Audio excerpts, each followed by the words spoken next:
Hello mga kabisimain. So ngayon mag-wiring tayo ng solenoid valve. So ito ay walang cable. So ang gagawin natin, tayo nang maglagay ng cable. So ito may extra siya. So ito muna ang wawiringan natin. Madali lang ito. Tatanggalin lang yung screw.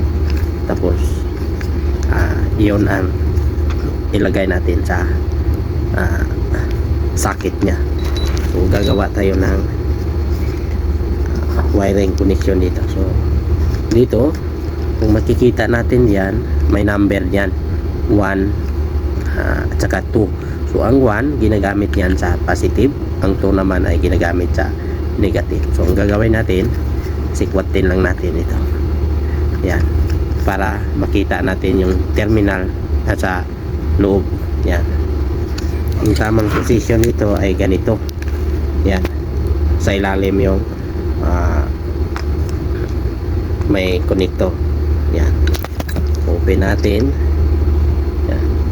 So dito kung titingnan natin ang positive, ganyan, ito ang positive. Yan, positive, sa kabila negative. So ganyan ang position. Yan. So dito ay dito ang 1, dito naman ang 2.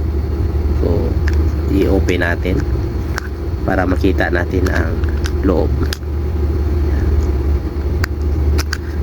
Sikwatin lang ito. Yan, kuha na natin yan. So tanggalin natin yung screw sa likod.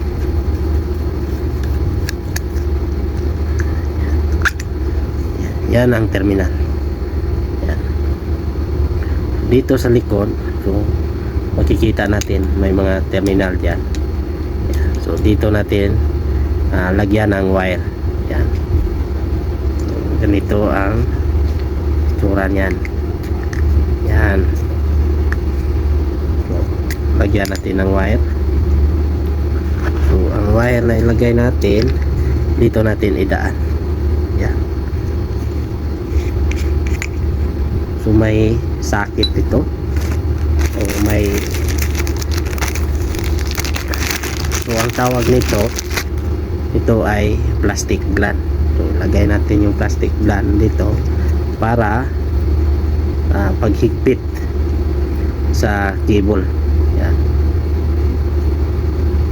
Para hindi mahugot yung cable, dito natin ilagay. Pasok natin yung kable. Yan.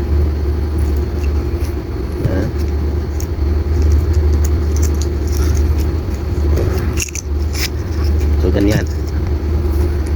Tapos terminate. Butin natin yan.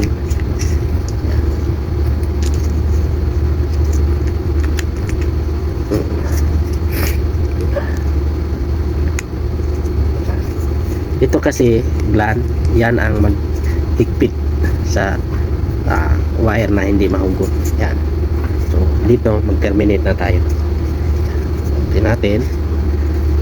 Yan. So ganyan lang paglagay ng wire. Okay? Kung may idea din kayo sa mga fire alarm system or sa wiring connection, paki-share naman sa comment section. Okay? Bye bye mga kabisimain.